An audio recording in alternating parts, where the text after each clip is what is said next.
Alrighty, welcome everyone. I hope you're ready for the next presentation, 7 Secrets for Leading a Team Remotely.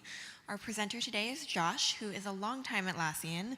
When he's not building awesome products, you'll find him watching his favorite soccer football team, FC Barcelona, chasing the perfect Milky Way photo, or exploring the world. Hello, everyone. As Ada just said, my name's Josh Devenny, and I'm a product manager at Atlassian. I realize that I am standing between you and lunch, so we're going to dive right in. I'm going to start with a happy ending, a little bit of a personal story. This is my wife and I at our wedding last year, and we made it. We made it through the puppy crisis of 2014. You may ask, what is that? Well, Amy, my wife, who you may see around the halls, she's also an Atlassian, and she's here at Barcelona. She's always wanted a golden retriever puppy. And I must admit, they're really, really cute. And for years, she's wanted one. But at the same time, I always wanted to move overseas. And San Francisco, our Atlassian office in San Francisco, we're both from Sydney, looked very appealing. And for a long time, I said, I'm going to move overseas. I'm going to go. We'll go together. And one day, she got pretty to the end of it and was like, you're never going to go. You've always said you're going to go. I'm getting a puppy. So 2 days later, I came home and said, guess what? I lined up a job. We're moving to San Francisco. So 4 years later, we've been in San Francisco. We've had an amazing time. I would highly recommend anyone, if you ever have the opportunity to live overseas, to do it. It's absolutely an incredible opportunity. When I first moved to San Francisco, I was here, and I worked with the HipChat team.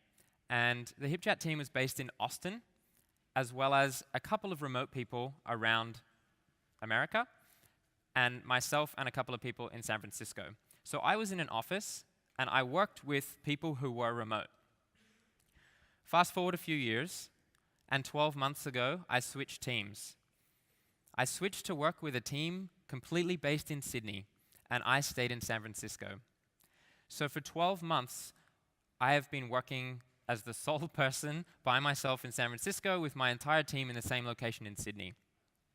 And so between these two, working on HipChat and working with the team in Sydney over the past 12 months, I've developed a couple of ways, and I have a couple of secrets that I'd love to share with you today on working remotely. I'd like to talk today, first off, about the rise of remote work. It's becoming way more popular, some of the pros and cons.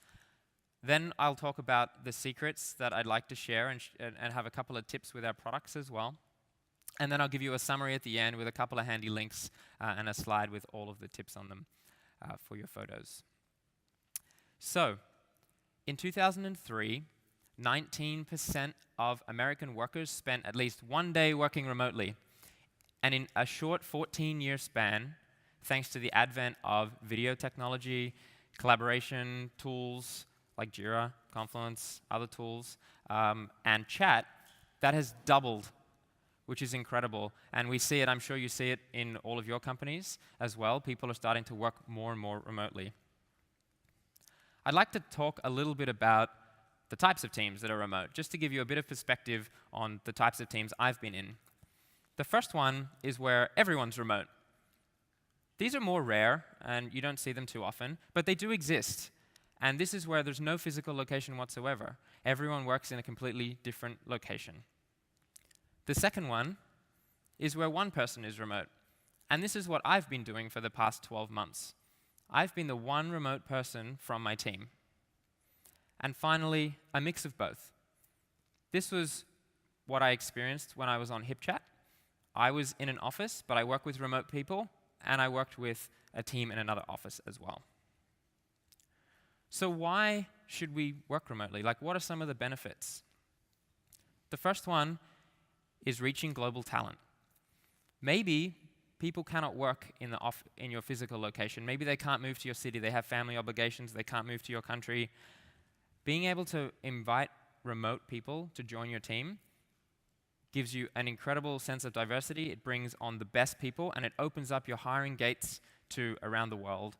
You heard Aubrey talk yesterday about a sense of belonging and a sense of diversity, and it certainly allows you to reach the best people wherever they are instead of getting everyone to come to you. The second benefit, I don't know about you, but have you ever had one of those days at work where you come home and you're like, yeah, I crushed it. Yeah, it was a great day. And you've flown through everything. You've gone through all of your emails. You've had a bunch of meetings, but you've really, really felt like you've been really productive that day. A lot of the time, this is what remote work can feel like. You're not with your team when you're not in meetings or video calls. And it's kind of like putting your headphones on and crushing through the day of work. This is really good from my perspective as a remote worker because I feel a sense of accomplishment at the end of the day. And it's great from Atlassian's perspective or whatever company's perspective because more productive people means more productive teams. And finally, workday flexibility. No more commutes. Often I just get out of bed, have breakfast, have a shower, and walk into the other room and start working at my desk. Some people work from shared offices and things like that. You can work from, I know one person in the Trello team works from 6 a.m. to 2 p.m. because he's based in Hawaii. And you can maybe work from 4 p.m. to midnight if you like. You can structure it around your day, around your kids, around your family, around other commitments that you have. And it turns out that 43% of remote workers, when asked, say that this workday flexibility is the single biggest benefit of working remotely.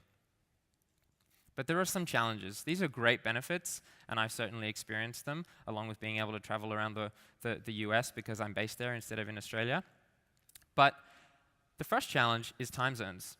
I'm based in San Francisco, and at the worst part of the year, it means I'm 7 hours different.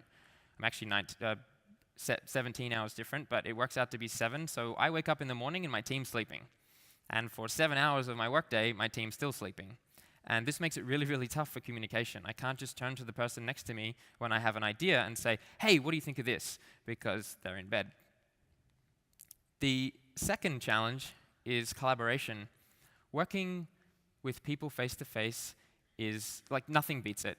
And working on a whiteboard, putting post-it notes up, just even sitting there and talking to people and seeing their body language, this is really, really hard. Often with my team, I am the single person on a screen. I'm like a giant face. Like imagine my face on this screen and my team sitting in a room around a desk. And so that makes collaboration really, really hard because I may be delayed on the line, on the video call, and things like that. And finally, building relationships is really tough. Yesterday in the keynote, you heard a lot about belonging and trust, and I strongly believe that the cornerstone of successful teams is when the team members trust one another. And the way to do this is to build relationships, both at work but also socially. Go out to lunch with them, go to coffee, spend some time in the hallways talking about what you did on the weekend.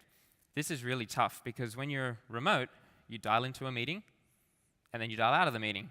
And you never get that conversation. It's quite challenging. But even with these challenges, when asked, 94% of remote workers encourage others to work remotely. If this was an NPS score, it would be through the roof. It is incredible how many people say working remote is good, and that is why it has doubled in the past 15 years. So we have this challenge. Remote work's on the rise. Technology is enabling it to happen, but communication, collaboration, and building relationships becomes much harder. And we're not going to stop the freight train of remote work, so we have to solve the problems. We have to solve the challenges. And I have 7 secrets that I've learned and developed over the past couple of years working with people who are remote and then being remote myself that I'd love to share today. Have you ever felt like this? Have you ever felt that the pressure is on you? You need to deliver, you need to get your job done, and the weight of the world is on your shoulders. When you first start working remotely, this is how it feels. It feels like, oh, I'm the person, I'm not there with my team, I can't show them what I'm doing. It's way harder for me, I need to deliver. And my first secret is to say that the responsibility is on the entire team, it's not just on you. Often when you're remote, you feel like you need to communicate to the team what I'm doing, I need to do more work maybe than the rest of the team members. And it's really, really, really important that you make sure that the whole team understands that you are an equal to them. Just because you're remote, it doesn't mean any difference. And I have a couple of ideas how to help here. The first one is to have meetings at reasonable times. Make sure that you agree with your team when your working hours are. Because my team comes on late, they come on around 4 p.m. in San Francisco, I often end up working to 9 p.m. or 10 p.m. or 11 p.m. And this isn't good for my health. It's not good for my day because I end up working way longer. So talk to your team and say, hey, like it's up to you as much as it is up to me to make sure that you're not booking meetings outside when I can work. Also have asynchronous updates. Get your team, I'm asleep by the time Sydney finishes their workday, so get them to send you some asynchronous updates. Use chat, use email, get them, use a page in Confluence or whatever tool you use. Get them to send you updates overnight. The third one is have time to speak in meetings. I mentioned before I'm a big face on a screen, and I'm a couple of 100 milliseconds delayed, so the conversation's generally progressed by that time, and by the time I've said something, and it feels like I'm interrupting. And we solved this with my team by saying, they actually ask me what I think about something. Hey, Josh, do you have any input? And it's just that little thing that you get the team to do. It's not up to me. They get to say, hey, Josh, what do you think? And it really, really helps because it means I feel included in the meeting. And finally, add video conferencing. There's this cool little, we use Blue Jeans because it helps us dial into the meeting rooms at Atlassian. And there's this cool little thing in your calendar where you can click the button and it adds video conferencing instantly. And getting your whole team to do this saves you that 5 minutes back and forth at the start of a meeting of like, hey, what link? You forgot to add the link. Oh, I'm sorry. Where are we meeting? Are we using this video tool or that video tool? Having the link in the meeting means you can be there straight away. I mentioned the 3 challenges are communication, collaboration, and building relationships. I'd like to talk specifically about communication now and give you a few tips on how I get better communication with my team. When you're in the same location, it often goes like this. One person will say, hey, I have this document I need some feedback on. I need to send it out today. It goes back and forth. Yep, I'll get it out today. Hey, I'm a little confused. Can you clarify something? Sure. 5-minute quick conversation, person next to you, you walk down the hall, it's really easy, the document gets reviewed, and it happens the same day. Teammates in different locations have a completely different challenge. I'll send a document and my team's sleeping. They'll review it and I'm sleeping. It goes back and forth like this until Wednesday. It's been 48 hours to get the same thing done, and all we are is in different locations. We're not doing any different work, we're doing the exact same thing. And so secret number 2 is to over-communicate everything. Never assume that your team understands what is going on. Never assume that just by saying something once that your team completely has locked it in and they're like, okay, we'll get that done. Sometimes people don't assume how important it is for you, and by over-communicating everything, it really, really helps. Some ways we do this at Atlassian, we use actions. If any of you use Confluence, you can create an action in Confluence and assign it to someone. These are some actions that I had the other day with my engineering leader, Sam.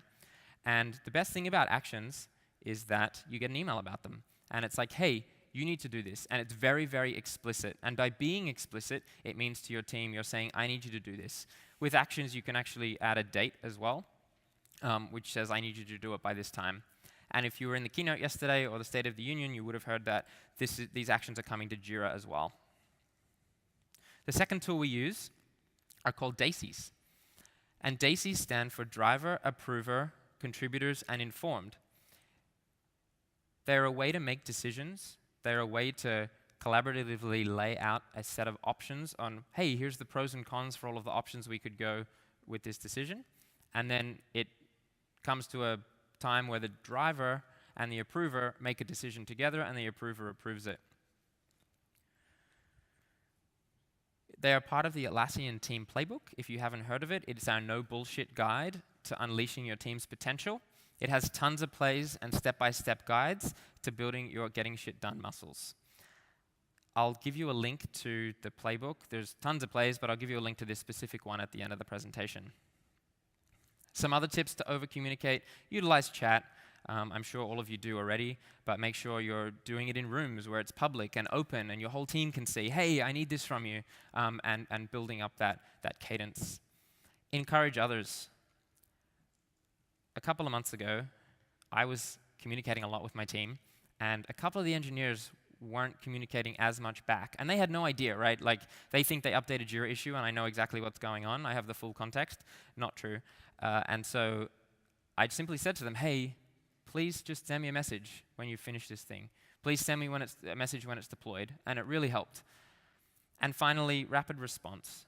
Make sure that you respond like you want to be responded to. So if someone sends you something and you need to do it, don't spend 3 days to get back to the person. If you get back to them straight away, they'll likely reciprocate and get back to you straight away when you need something. On the line of communication tips, secret number 3, stand-up is 10 times more useful when you're remote.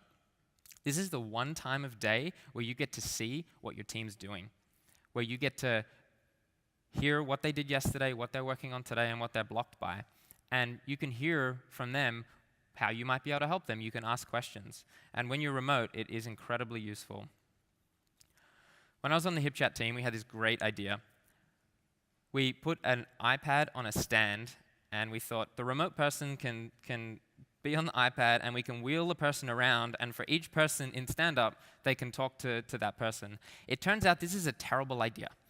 It worked out really well in my head, and then when we tried it for a couple of months, it doesn't work because you can only see the person's face, and you can't hear what they're saying, they can't hear you. If someone else asks the question, it's terrible.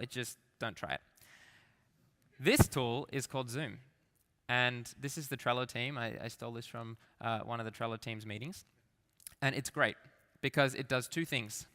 The first thing it does is it treats everyone as equal. Everyone attends in the same manner and has to behave in the same way. They all have headphones on. And the second thing it does is it allows people to see each other's body language. And that's really, really important when you're communicating something. Sometimes you're like, everything's good, and it's not really good. And like seeing how people actually react, and this grid view is really good for that. We also lately we've been using stand-up bots in chat. I haven't been awake when my team's been doing stand-up. They moved it to the afternoon. And this is in Stride, but I Googled around and there's a bunch of bots for Slack. If you don't already use them, they're quite helpful because your team can type in what they've done. And then you actually have a running history of what all of the stand-ups have been. It's not just a conversation, it's actually written down in chat. So that are my 2 tips for communication. Now we're going to talk a little bit about collaboration, about brainstorming, about ideation, and how to get the juices flowing. As a product manager, I drive strategy. This means I do a lot of customer research. I talk to a lot of you. I look at a lot of data. I do a lot of ideation and direction setting. I have to influence a lot of people, and I'm in meetings a lot. I'm not just an individual contributor who can spend 80% of my day behind my screen doing something. I actually need to interact with people a lot. And I often get myself into these situations where my team is doing something, and they haven't included me because I'm not there, and they don't want to like set up a formal meeting. They've just had like a quick 20-minute conversation in the office, and they want me to clarify one thing. And so they dial me in, and I'm sitting here like this, and I'm a little person on a screen, and they're like, hey, blah, blah, blah, straight into the details. And I'm like, sorry, I don't know what you're talking about. And they get frustrated, and I get frustrated, and it doesn't work. And so secret number 4 is to SFTU. Can anyone tell me what this means? And it's not what you think it is. No one? Seek first to understand. There is a great quote by Robert Hanlon, and it says, "Never attribute to malice that which is adequately explained by stupidity." And often when you're working with teams and people who are not in your location, you get this us and them mentality. And often when the them does not do something right, you're like, they're not doing their job correctly. And I actually changed this quote a little bit because I don't like the word stupid. Never attribute to malice that which is adequately explained by a lack of context. And 99% of the time, I find that just getting a bit more context and asking those questions before getting frustrated with your team, or before your team getting frustrated with you, or even if you're working with another team, it's good to just breathe in, and think, hey, maybe they didn't know it was as urgent. Maybe they didn't ship the thing I asked them to do because they had other priorities or there was an outage. And so remembering this and seeking first to understand is incredibly important. There are 5 values at Atlassian, and the seek first to understand value is often the 6th unwritten value that we talk about because we use it all the time, especially because we have teams scattered all over the world.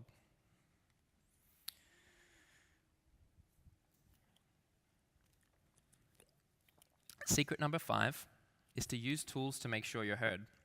I said I'm a product manager and I have to do a lot of ideation. It's often my responsibility to say, hey, this is what our customers are saying, this is what our research is saying, this is what the data is saying. Here's the problem that we need to solve, and here's a couple of ideas, and I need to share that with the team. When you're in person, it's great because you can easily go to a whiteboard or you can just have a conversation. But when you're remote, it's 10 a.m. in San Francisco, which is 3 a.m. in Sydney. I can't simply turn to the next person. And so using tools, I have a couple of tips here of what we do. The first one is I use project posters. This is a way of describing what the problem is in a very succinct way. It says, why are we doing this? What is the problem? What is the impact of this problem? And what does it look like if we were to successfully solve this problem? It is a Confluence blueprint, which means you can easily create them in Confluence, in your own Confluence instances. And it's also part of the Atlassian team playbook. Again, I'll share a link to this at the end. But it doesn't stop there. I create this document, and I share it with the team. And overnight, the team can get back to me. They can pick out little pieces of the documents in Confluence. And this is a real conversation I had with my team back in July. This is my designer, Nat, and my one of my engineering leaders, Eric. And we're going back and forth, and you can see that we're having a real discussion asynchronously. And it's really, really useful because I can wake up to a lot of this discussion and I can see what my team has said, and I don't miss those conversations that they have in person. And back to secret number 1, the responsibilities on the entire team. Make sure that they write their conversations down. And once you get into a cadence of that, it becomes really, really useful, and you can quickly get up to date on what the discussion is. We also use Trello. And one of the things, when I come up with ideas or I hear something from a customer, if I'm in the same office, I can easily turn to someone and say, hey, what do you think about this? And get a quick sense, is it a good idea or not? When I'm remote, I can't, and often I forget the ideas. And so we implemented a Trello board, and I'm really talking about the fresh ideas column on the left.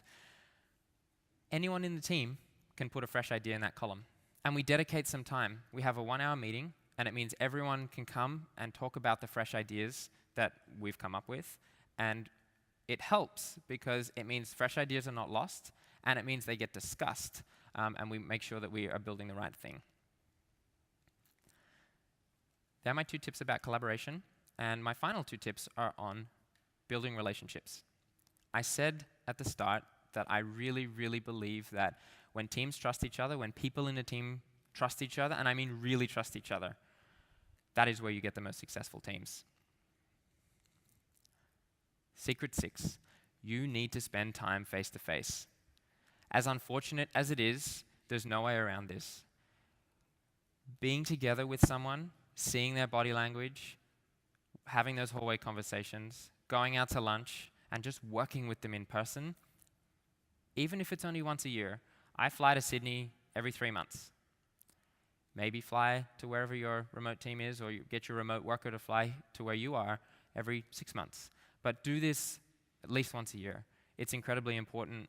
You can see on the left here, we have myself and Eric, my engineering lead. We're writing up some designs on a board. We also write architectures on board sometimes too. On the right, we have my team. These are some of my engineers, and we're doing a brainstorming session. And this is hard to do when you're not there in person, and these are really, really valuable. Secret 7, have fun. Carve out time to be social with your teammates. I've talked a little bit about the fact that when you dial into meetings, you often have this time where you're waiting, or you start the meeting and you talk about work, and then you hang up, and your team's in the room, and they have to go back to their desks. And while they're walking back to their desks, they're like, hey, what are you having for lunch? Or what did you do on the weekend? Or, hey, what about the Barcelona score on the weekend? And you miss out on these times. And so making sure you still have these while you're remote is important. Some ideas to help. Have regular social time. So as Ada mentioned at the start, I'm a massive Barcelona fan, so I am very thankful that I could be here to watch Barcelona win on the weekend. It turns out that my designer is also a massive Barcelona fan. And so what we do is we spend about 5 minutes of the one-on-one meeting that we have once a week to talk about Barcelona. Instead of talking about dialing in and talking about work, work, work, we have that social time, and it helps us to build that social trust. It helps us to talk about something that's not work and trust each other in another area. Don't do this with all of your meetings, because then you'll have no meeting time left. But it's good with the people that you really need to develop strong relationships with. The second one is to record team demos. Blue Jeans, I mentioned before that we use. It's great. My team demo is when I'm sleeping, and team demos are the time during the week where your team shares what they've done. And they often give each other constructive feedback. And being able to watch that, and being able to watch some of the social banter that goes back and forth about what your team has worked on and congratulating each other, you can't participate in it, but being able to watch it back and understand what they're doing really helps. And I found that watching them on Monday morning gives me a sense of what the team's talking about and what they're concerned about. And finally, hang out. The Trello team does this, and it was mentioned in the keynote yesterday that they actually scheduled time, 30 minutes on a Friday, just to talk. This isn't the 5 minutes at the start of a meeting. This is actual dedicated time to hang out with one another and talk about your next holiday or what you're going to do on the weekend. We do this by games tournaments. And this is my team in Sydney when I was down, and they're playing a game on the Nintendo Switch, and the whole team gets involved, and they play like 5 minutes or 10 minutes at a time, and they'll challenge each other, and there's like a ladder, and someone wins at the end. And I'm remote, and I can't participate, but online gaming allows me to, and that's just one of the ways you can hang out. If you're not a gamer, then I'm sure there's a million other ways you can chat and make sure you're having a good time with your teammates. So to summarize, remote work's on the rise. It's something that's really beneficial. 94% of people say that, hey, this is something that's great. I'd recommend it to my other colleagues and friends. But collaboration and teamwork are much harder. Communication is challenging because of time zones. Collaboration is hard because you're not there in person. And building relationships and that trust that really makes teams successful doesn't work. Hopefully, with my secrets, I've helped solve some of the problems that exist with remote work. I certainly have had a great time and a successful relationship with my team over the past 12 months working in San Francisco. To recap the secrets, responsibilities on the entire team. Remember, it's not just on you. Don't put all the pressure on yourself. If you're thinking about becoming a remote worker, this is the only tip you should remember, really. It is so important that your whole team acknowledges that you are a remote worker and to include you as an equal in the team. On the communication side of things, remember to over-communicate everything. Use actions, use daisies, use chat. Tell people when they're not communicating enough. And maximize the potential of Standup. Do not use the iPad thing. That was a terrible idea. But use Zoom. Use a bunch of different tools that help you get the value out of Standup as a remote person. From a collaboration standpoint, seek first to understand. Remember that no one at work is purposely doing something against you or against what you've asked. They just have other priorities. And really seek first to understand. Ask the right questions. Use your tools. Use Confluence. Use the project posters. Use inline comments in whatever tool you use. And we use Trello as well to capture ideas. But there's a bunch of other tools that you can use for collaboration. And finally, build relationships. Spend time together in person. this is so, so, so important. Even if it's only once a year, I highly encourage you to do it. Oops. There we go, you can have it again. And finally, carve out time to be social.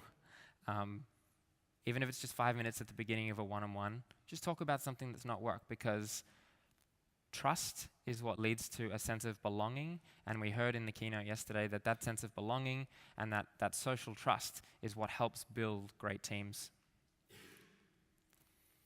If you're interested in hearing more about remote work, there are two things. There's a Trello booth upstairs, and the whole Trello team acts like a remote team. Even if they're in an office, they still act as a remote team because there are so many people. I think half of the staff is spread across. So if you'd like to, go upstairs and chat to them. I'm sure they'll have some different perspectives. And second, Vincent Koch is talking later today at 2 p.m., I think, and he is talking about what you're doing wrong with remote workers. Here are the handy links that I talked about. The first one is the Trello Remote Working Guide, and this is a great guide that they put together for what they're working on and some of the tips that they have that work really well for Trello. And finally, the Atlassian Team Playbook. I'm sure you've heard about it. The Daisy Play that I talked about, as well as the project poster. That's all from me. I'd love to take questions. Thank you very much.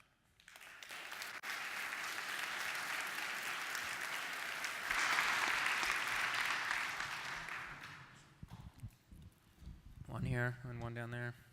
Another here. Go back to the slide with the links. Sorry, the mic is on its way. I can go back to the slide. Is that your question? Yeah, that was my question. Okay. There's one here. Other questions? Hi. Hi. I just want to know if you have any tip for a remote team that are a bunch of volunteers. I'm working in a nonprofit, and these people are volunteers, so they have different available time to work. And sometimes I find it's very difficult to engage them and to put them working on the same project. Right. I suppose my first tip would be to use chat a lot.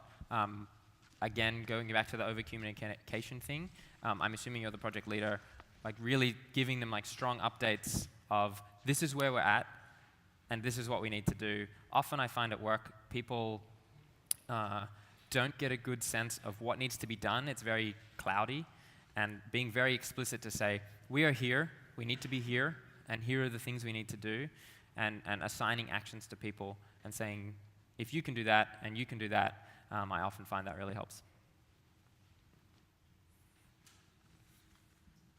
Hi. When do you do your stand-ups when half of the team is sleeping? Right, so at the moment, I don't participate physically in stand-up. I've previously, with Zoom, I did, but my team does it in Sydney, and they do it in the afternoon. They chose to do it in the afternoon, not my choice, but they like to work later, and so I'm not there. And so they do stand-up, and then they put the updates in the room, and you saw with the stand-up bot, because I'm the only person, I can actually just quickly read and see what they're doing.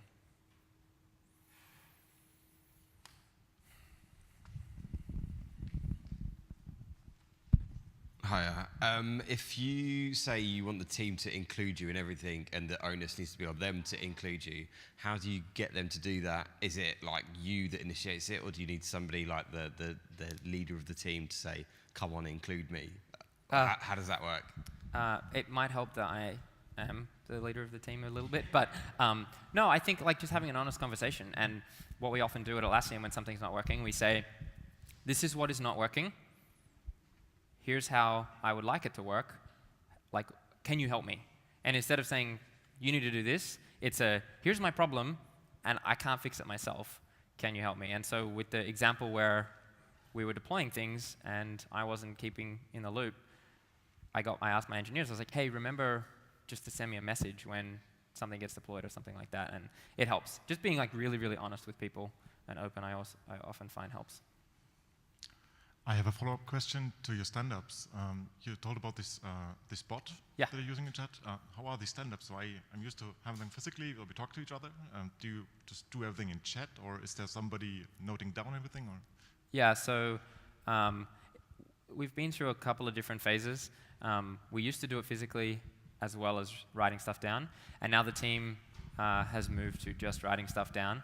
I think Eric, my engineering lead, is not as happy with that as because you don't get the physical interaction, you don't get the questions, and sometimes people are lazy. They're just like working on a bug, full stop, submit, and so it's probably not perfect right now, but I would encourage you to try and experiment with a bunch of different things that work for your team.